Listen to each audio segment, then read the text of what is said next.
Welcome to Ammon Answers Podcast. This is Aaron Welling, sitting here with Ammon the Man. We're coming to you, answering your questions that are coming to the campaign. Some hot news. I guess it's about a week old, but I think it's still relevant.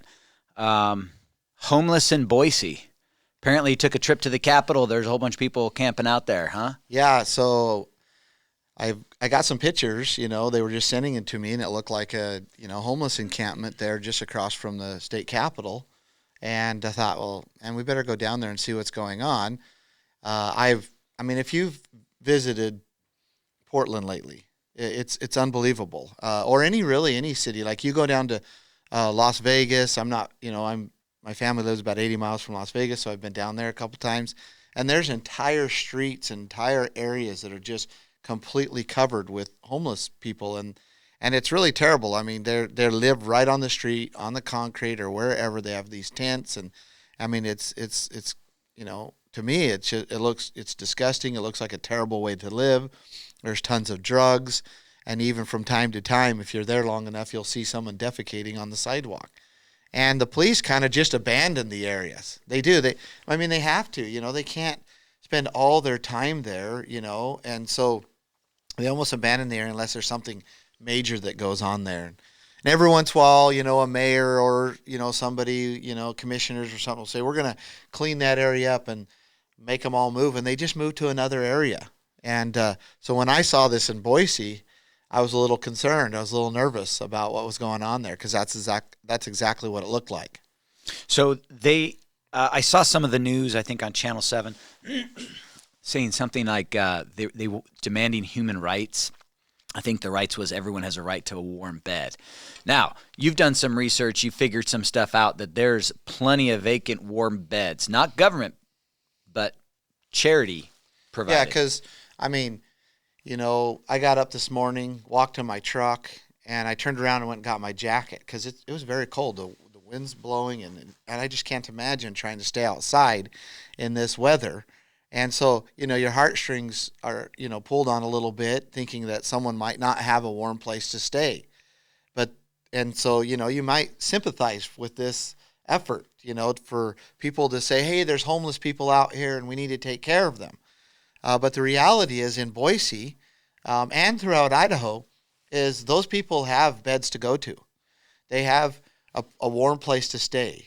For example, Boise Rescue Mission has, I think, right around 500 beds. And that night we checked, they had around 300 of them that were full. So there was another 200 beds that were full, and they could go in there and get a warm meal and stay there. And so, and it's not paid for by the government. This is paid for by people that, out of goodwill, have donated to Boise Rescue Mission so that they can take people in and make sure they have a warm place to stay. And so anybody can do that. They open their doors to anybody. So this is not about people needing a warm place to stay. They have that.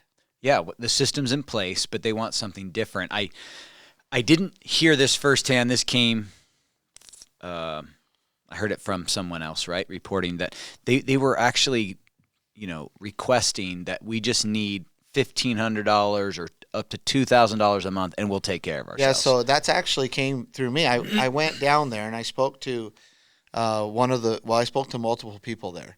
But the first lady I spoke to was a young woman, and she was actually dressed in some designer clothing and stuff. And she must have been advocating for the homeless because she certainly didn't seem like she was homeless. And she opens up her phone and she begins to read, like word for word, this script about why they were there. And I could tell at that point that this was something else going on. It wasn't just the homeless saying we need help. This was some organization that was backing this and pushing this. And ultimately, what her solution, her suggestion for solution was, and what they were pushing is that the homeless just get a blank check. And it come from the city or it come from the state, $1,500 to $2,000 check. And when I asked her, well, what were the conditions on that? Well, there wouldn't be any conditions, but it would get them to get their own homes. And you and I both know that that's not true. That money will be spent mostly to feed an addiction. And so it would just, all it would do is just increase the problem, subsidize the problem. That brings me to I don't know if it was a meme or something I saw, but from the U.S. Forest Service, something. Let's see. Yeah, so I actually got that. You got here. that? Yeah, Okay. we were talking about it earlier. It said the food stamps program is administered by the U.S. Department of Agriculture. They proudly reported that they distributed free meals and food stamps to over 46 million people on an annual basis. So they're, basically bragging about that. Well, interesting enough, the National Park Service is also under it's under the Department of Interior. The Forest Service is under the Department of Agriculture. But it asked, please do not feed the animals. Their stated reason for this policy being that the animals will grow dependent on the handouts and they will never learn to take care of themselves. That's from like the same federal agency. Two different things. Yeah, you got exactly. And it's just, one is explaining or asking people to not do something because of the reality of what happens when you feed an animal or people without them having to work and earn it, and they understand that, but yet here they are promoting and touting that they've been feeding 46 million people on an annual basis. Yeah, so I think there's something different, something underlying at play. People pushing narratives. Like you said, the lady looked like she was reading a script. There's been some thought and planning and preparation for these demonstrations and protests. And hey, that's our society set up to do that, but it's becoming on us that we find out what the true intentions, what's the real goal. And my big problem with government is they're never big enough. They're always growing, never shrinking, and taking what wasn't given. And these types of programs is what enables that. Well, we have to feed, we have to house, but don't feed the animals. Well, see what they you're right. And what they're after though is they're after this government funding. They want the government to pay for their living. And that is socialism, where the government takes by force from somebody else and gives it to another person through some program or whatever. And that's what they're after. Because they already have a way to take care of. We already have a way to take care of the homelessness. Right. Not through socialism, but through charity. That's right, through charity, not through welfare, not through government, socialism, but through charity. And people, which is amazing, and I can't say enough about Boise Rescue Mission. They are not government funded. They don't take government funds. And that's why we need to support institutions like Boise Rescue Mission that's been going on since the 50s. And they're filling a need there that is a true need. And they're doing it through charity. But these people, that's not good enough for them. They want the government to give them a weekly or a monthly check. They want to live off everybody else and not produce for themselves. They want to be able to do their drugs, or at least they want to use the people that are doing their drugs to get these funds in place. And it's a problem in Idaho. It's a real problem, and I think we're going to talk a little bit about that. But that's what they wanted, not necessarily to take care of the homeless. I saw, I think it was Channel 7, a gentleman, represented the side of the protesters, but then also asked good questions. And one of them was like, well, aren't there available spaces at these local charities? And the woman was very forthcoming. She's like, yeah, but a lot of the people don't want to follow the rules that the charity has established. Well, guess what? We have rules as a nation. Why would our rule, if we were to take on this responsibility as a government, why would they expect us not to have the same rules? Like, you can't do drugs here. Yeah, so Boise Rescue Mission and the others, they have, they're a Christian institution, and they have their standards. They can't just allow people to come in there into a room or into their areas and just start shooting up. They don't allow them to drink. There's certain standards so that everybody in there can be protected and have a safe place to be. And there's many of the homeless that will choose to actually live out on the street, even in these very cold conditions, because they don't want to abide by those rules, even if it's just for a few hours, because they could go in there, stay the night, and then leave. They don't have to stay in there, from what I understand, for a long period of time, and go in there, stay the night, and then leave. Well, I'm sorry, like when you've got to that level where you just can't govern yourself even for a few hours. I mean, that's a serious problem that we have. But let's make it very clear. It's not that warm rooms are not available. They Right. are. And so this demonstration by whoever's putting it on, which isn't the homeless, it's somebody else. It's basically saying we want all these government money and funds with no accountability whatsoever, none. And they're using the homeless in order to get that. And these are the things that we must watch out for in Idaho. So let's talk about that then. What? Because I know you love researching. You love getting into the weeds and finding stuff out. Yeah. Do you have any examples you can share with us on like what the current leadership or current policies that are in place that are, encouraging this type of government action? So Idaho is increasing its health and welfare services by an extreme amount. For example, just shy of 40% of the state budget is going to basically welfare, health and welfare services. That's $4 billion just last year. Governor Little right now is increasing the government housing programs. I think he's allotting over $200 million for that. And Idaho right now under our, Republican leadership, if you will, we have increased the food stamps program more than any other state in the union. And so these are the things that we are doing I think Brad actually did a press conference where he touted we've done more in food stamps. Yeah, it's an accomplishment. Well, it's just like the Department of Agriculture here touting we fed 46 million people, right? And then you got another department or agency in that same department says, stop feeding the bears, stop feeding the animals. And there are principles that we must follow. They're conservative principles. And you don't encourage, drugs. You don't encourage homelessness. You don't encourage dependency. And how do you do that? You don't take money from other people by force and give it to other people and make them dependent. You don't. You allow charity, you allow churches and families and individuals to help other people temporarily to get them back on their feet, and you don't use the government to do it. And you allow business to hire them. I mean, I have not gone past a fast food joint, which is the lowest bar of entry, I think, of most work, right, paying $13 to $17 an hour, and they're all hiring nonstop for almost 2 years. Yep. So it's not like there's not a way. We want everyone to have warm beds. We want to have designer clothes, good food, all that stuff. But it's individuals' responsibility, and our system provides all of it. We're all going to have hard times. Charities picking up that when hard times fall on people. So I feel like we got a good system here. Well, we do. I mean, you can go down to McDonald's, get a job for $14, $15 an hour, right?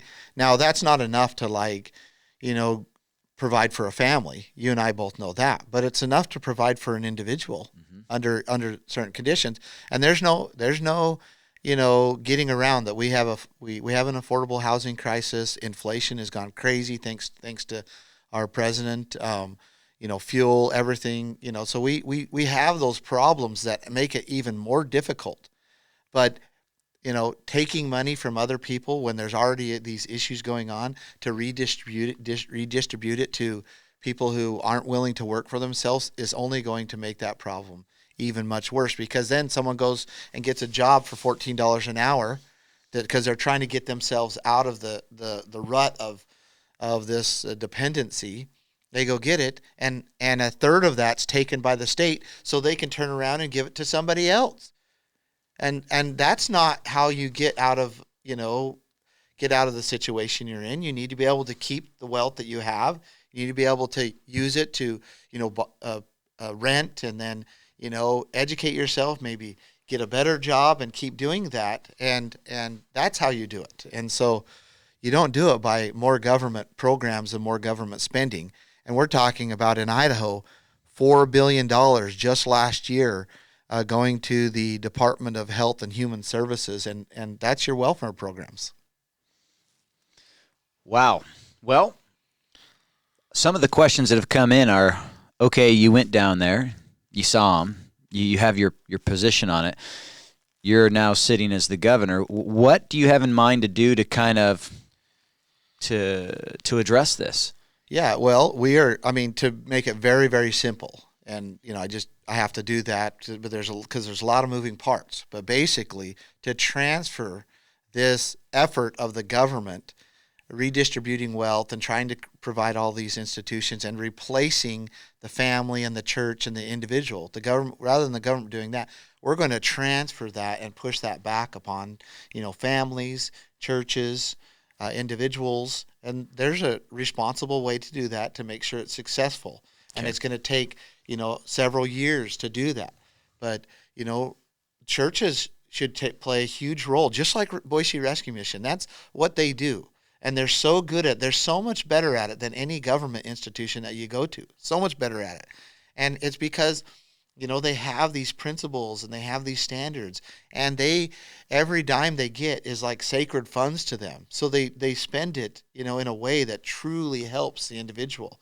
Well, we need to push these wasteful government, programs, and get the churches doing what they used to do, and get the families strengthening, so we don't have so many people that are, dependent on drugs and so forth.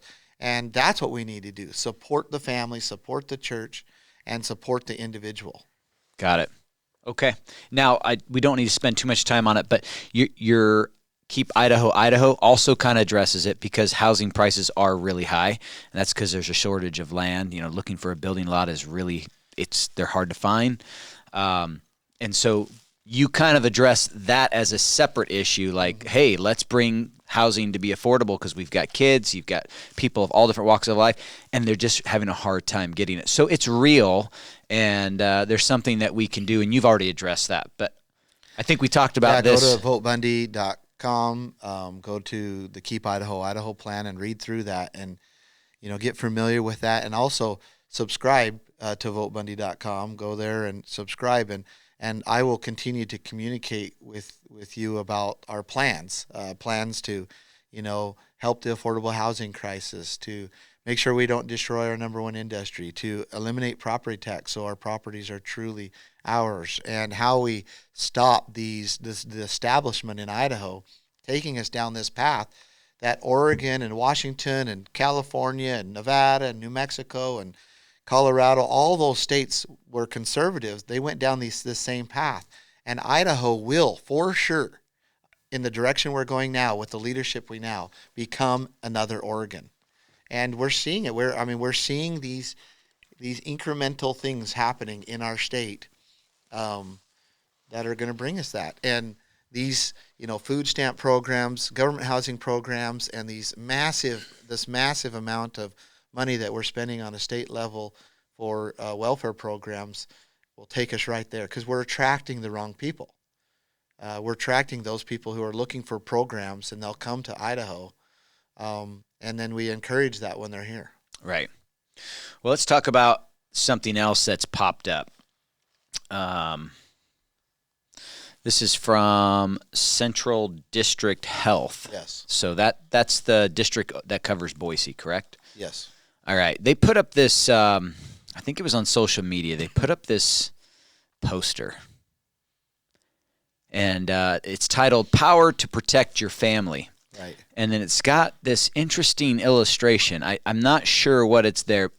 We see the rainbow. We see a pink rabbit kind of head, something hugging. Non-gender something. A green. And they're naked. They're naked. But they both have their masks in their hands, and they both have Band-Aids on their arm, which I think is illustrating they got the vaccine or the latest booster. But it says at the bottom, learn more about getting vaccinated at cdh.idaho.gov. COVID vaccine, Central District Health. This is government money. Yeah. Paid someone to illustrate this, and then their internal staff thought it was a good idea to push it out, and then they have these little emojis at the bottom, rainbow flag, 2 women in front of 2 kids. I'm told that means that's a lesbian family. That's kind of a signal for it, with the arm flexing, like, we got this. And it's like, what? Now, full disclosure, I'm told that they took it down. It was only up for a little bit. They took it down. But what on earth is government doing that? This is showing who is in the Central District Health. It's infiltrated with the woke LGBTQ club plus or whatever, negative. It's clear full of people, and that's who's infiltrated our governments on a city levels and on a state level. They've infiltrated our government, and they're testing the waters. Let's send this out. It's full of just gay innuendos everywhere. It's got the flag and two genderless naked people that have been vaccinated holding masks, and they're hugging each other. It's got the emojis down here of a lesbian family and the rainbow flag, and the entire thing is a disgusting LGBT woke flyer, and it's paid for by the government, by Central District Health. And we have to wake up here in Idaho. We have to understand that the very same things that are happening in these other cities and these other states is happening right here in Idaho. And if we don't correct it, if we don't watch out for who is infiltrating our government, well, guess what they start pushing on us? This type of crap. And they probably only retracted because a lot of people spoke out about it. Oh, yeah, that's all. They're testing the water, but they're also desensitizing. That's correct. Right? But I think what's so telling is it tells you who is inside the Central District Health. Right. Who is there? Who is filled the seats, the bureaucratic seats in the Central District Health. And it tells you who they are. And they are, woke, liberal individuals who think that this type of, messaging is okay and should be promoted enough that they created the art and everything about it. There is no gender. They're naked. They're hanging on to each other. Their faces are weird. They're not even like. They're weird. They're and then they got masks they're holding on to. They've got a vaccine or Band-Aid. And then there's a rainbow flag behind it. And then they're calling it power to protect your family. This is not okay. I think this is what we have to fight against. And, popular or not popular, like me or not, this is what we need to fight against. We need to fight against it happening in our in our cities, in our health districts, in our state, and it is becoming rampant, and it will destroy Idaho just as it has the other states. As business owners, we look for red flags in our operations to see if something is maybe not going right. And, Governor, there's a lot of things, a lot of responsibility. That spot does fund a lot of these different organizations, but if the current establishment is truly conservatives, as they say they are, why is this even being permitted? Well, so I'm going to get to some notes here because I want to address that. Got to bear with me. My son got a hold of my computer and he's put 1 million pictures in here. But I got it here. I think it's important enough. Here we go. So you talked about why, if we're a conservative establishment, why our conservative state, Republican state, so forth, and why are we allowing these things to happen, And well, I want to go down through a list here. You have Tom Luna, who's the chairman of the Republican Party, who 10 years ago had to flee the state because he was funneling education funds into private accounts. You've got Jonathan Parker, who was the previous Republican chairman, who was caught, and I hesitate even saying this, but masturbating in public with a wig on.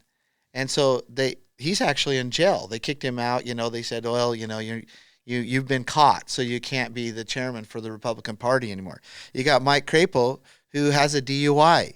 You got Greg Cheney, who's an up-and-coming Republican star, and he's been put in jail and convicted of abusing his wife and saying he's going to commit suicide in front of his children.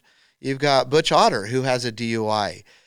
You've got Fred Martin, who's been investigated twice for going into the girls' bathrooms in high schools.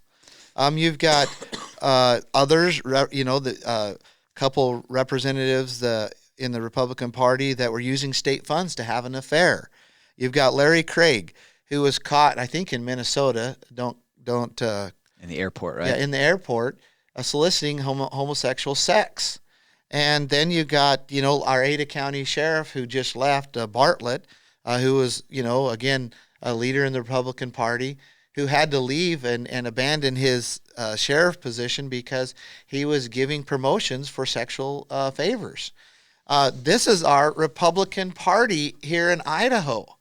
And then we wonder why we can go for 4 decades and not promote the Republican platform, not lower the size of government, not lower taxes, not get rid of abortion, not strengthen families. I mean, that's because these are the people that are leading us, and they're in control. They've been in control of the House, they've been in control of the Senate, and they've been in control of the governor's office for the last 4 decades. It's a big hill to climb there. Yeah. But it's important that we talk about it, we air it, so people can hear it, because it's. Lisa pointed out that she's like, I miss my husband. All he does is read and write, since you've been on this campaign. And because you're educating yourself, you're getting facts, you're not being swayed by just public opinion. You're getting it, but that's hard. It takes a lot of time, a lot of energy. And some people, if we're working the 9 to 5 and we got kids and sports and homework, by the time you got free time, you're like, I just want to veg. I don't want to think about these things. So hopefully our listeners here will appreciate the amount of effort and time you put in to try to find out these facts, and maybe that'll allow them to do quick searches on their own just to vet it, because you found this all on the internet. It's not like you had to make some backroom deals to get this. It's all there. Yeah, it's there. It's in the the public records. It's in official documents. It's all there, but I'm very careful to speak about something unless I've been able to fact check it. And in fact, if people go to votebundy.com, they go to events and then virtual town hall, I would encourage them to go to the January 11th virtual town hall, because I laid out some of the things we talked about here, and I give all the evidence of what's going on, and what Governor Little's doing, Scott Bedke, and those type. And then next month I will be doing it again, and I'm going to talk a little bit about this stuff and some of the things that they have done. We, in Idaho, we must change our direction, and it's not going to be easy. It's not going to be easy to turn around the state to get it truly going a conservative way. But we need to, because Idaho has to be different. Idaho must become a refuge for people that want to be free, worship God, that want to be good neighbors, take care of each other, that want to keep the fruits of their labor. We must become a refuge from the rest of the world if need, and where people can come together here and be free. And there must be a place for that to happen. And I believe Idaho is that place, but it's not going to be easy, because we have to clean our own house. We have to get rid of the filth and clean the inner vessel first. Well, let's get on some happy stuff. This has been kind of gloomy. We've got a concert coming up February 23rd, Colin Ray. It's going to be at Stoney's Roadhouse in Emmett. Just some cool things that you guys may not be aware. There are camping RV spots on the premise, so if people want to come far, there's a place. You bring your RV, you can camp on site. There's also, if you're local and you just don't want to go home at night, right? You just want to party and then stay the night and go home in the morning. That's available, which is kind of cool for this venue. They've got fun stuff to do inside, like bull riding. They got the mechanical bull. I've always wanted to try that, so I may have to get on that one. I can't wait to see it, Aaron. They got lots of food vendors. I'm a little top heavy now, so man, I don't know if I can ride that thing or not. That's funny. I've never ridden one, so we'll see how I do. But there's some things that maybe you want to talk about. There are sponsorships available. So talk to the people. Tell them what these sponsorships for this concert might look like. Yeah, so if you go to Vote Bundy and go to events, Colin Ray, it lists them. We've got, if you're a business and you want to sponsor this, you can go in and purchase a sponsor. There's 3 different levels, and we'll promote your name. We have over 50,000 contacts that we'll be able to send this out to, text, emails, other ways. We'll promote it on our website so that you get some good advertising value. but mostly so that you can, buy these sponsors. You might have, there's some that have like 8 people that can come and be at a table. We'll take care of you. A couple of those people you can choose to go meet and greet with Colin Ray. There's of course good food. It's going to be a lot of fun, and then you will have a good seat there, right there, where you can watch the concert and have fun. There's VIP tickets, so you can be up front, and the atmosphere there is really amazing. I mean, they've done a really, really awesome job at creating a fun atmosphere, with good food and events and so forth. And Colin Ray, he's an amazing artist, and we're just going to have a blast. And we want people to come and, any of the proceeds goes to my campaign. So it goes to promoting and doing the things that we're doing, our videos, this podcast, traveling all over the state. I think now we're like at 116 public events since that we've promoted since I've been announced. And most of those I've spoke at, they're more like town halls or meet and greets or convocations. So, I mean, we're getting this word out and we're doing a lot of good with it, but we need people's support. So if you buy a ticket, you support the campaign. If you can't come for whatever reason, then donate to the campaign that way. And also share this information, share this podcast with everybody you can so that people can understand, what we're all about, who I am, what I'm standing on, and maybe they'll get confidence that I can be their governor and we can make some of these changes that need to happen in Idaho. I think on that point, though, it's good to tell our listeners that this is not just for Idaho voters or residents, right? Yeah. People fly into concerts around the world when they're seeing someone. So if you like Colin Ray, this is a cool opportunity. Colin Ray actually reached out to the campaign saying, hey, I support what you're doing. I want to do a fundraiser with you if you're open to it. And so that's... we have a contact that's friends with him. I'm friends with, he's friends with Colin Ray and I'm friends with him, and that's how that all happened. And right. So, this is going to be a lot of fun. Yeah, so if you live in Florida or Texas, all these really conservative states, and you really like what's going on there, help us over here in Idaho. We'd love to, go to this concert with them and appreciate their support. And it just helps the movement because this is we're the United States of America, and we can collect money from anyone in America. Yeah, and what's happening in Idaho right now, the political climate and people that have come here and the people that are here, we have a true opportunity here to actually get Idaho right.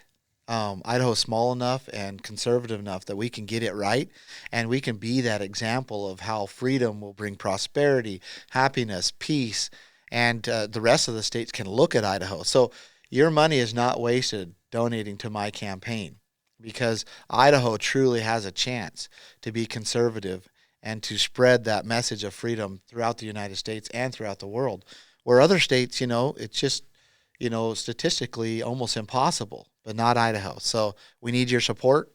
So give it to us, and we'll keep doing what we're doing. All right. Well, that wraps us up for another Ammon Answers podcast. Don't forget to like, follow, comment, share, get the word out. We appreciate your support and checking in with us. Until next time, thanks for joining us. Thank you.